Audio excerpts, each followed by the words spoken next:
Here's my Lego Technic Dodge Challenger. It's really a model of a SRT Demon version, but as a Christian I don't really like that name a whole lot. But it's still a really cool car.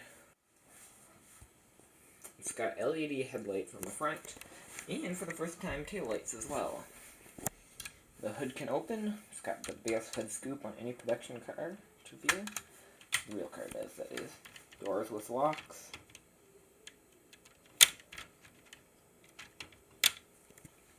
And the other side too.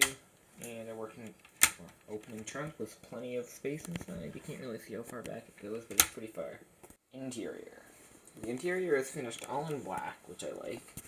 I've got a full 3-seat back bench, 2 front seats with fancy 5-point harnesses, I think, in red. Center console with a shifter, some speakers, the Uconnect touchscreen, steering wheel. It says SRT on there. It works.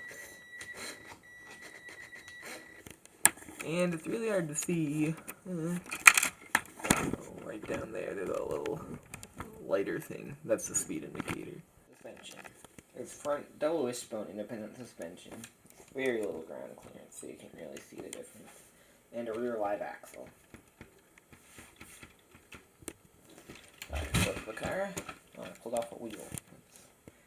You can see a bit more of how it works. Those O-frames are part of the frame, and the actual axle is underneath it. Steering. The front wheels steer just a little bit using a servo motor. It's unfortunate how little they steer, but it is a purpose-built drag racing car, so you don't really need to steer for that. And as I mentioned before, the wheel does work.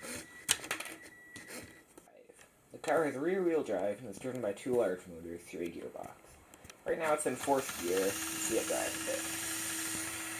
Bit of speed. Got a nice new V8 in here. Working.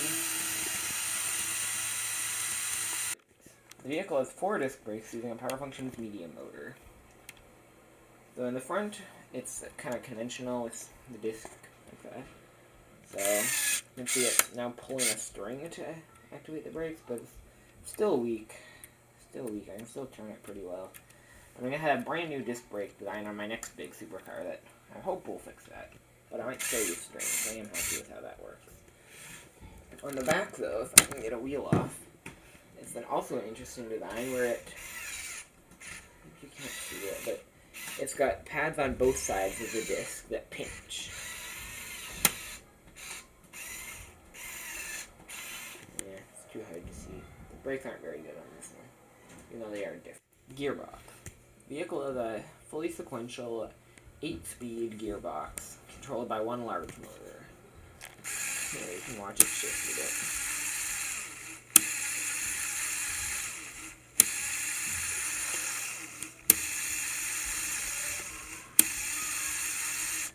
The drive test. First gear.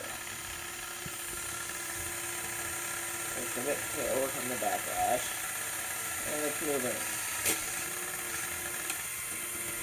Second gear.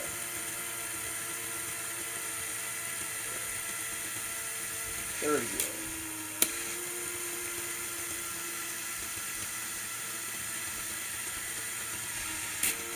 Fourth gear.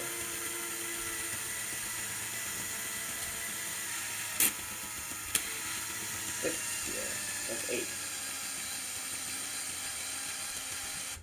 I'm going to start over.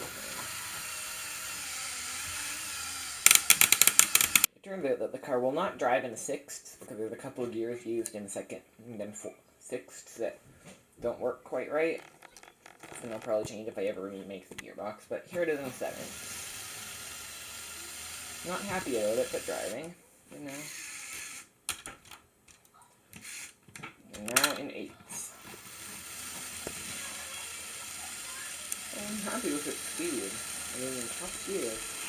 And it's non-clickiness. Overall, this car is, it's good. It's not really innovative or anything. It's not packed full of features.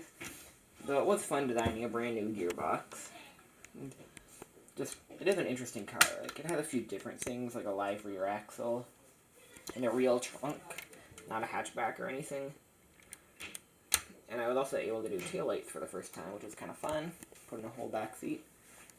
Not a bit of a different model. Not necessarily my greatest, but I like it.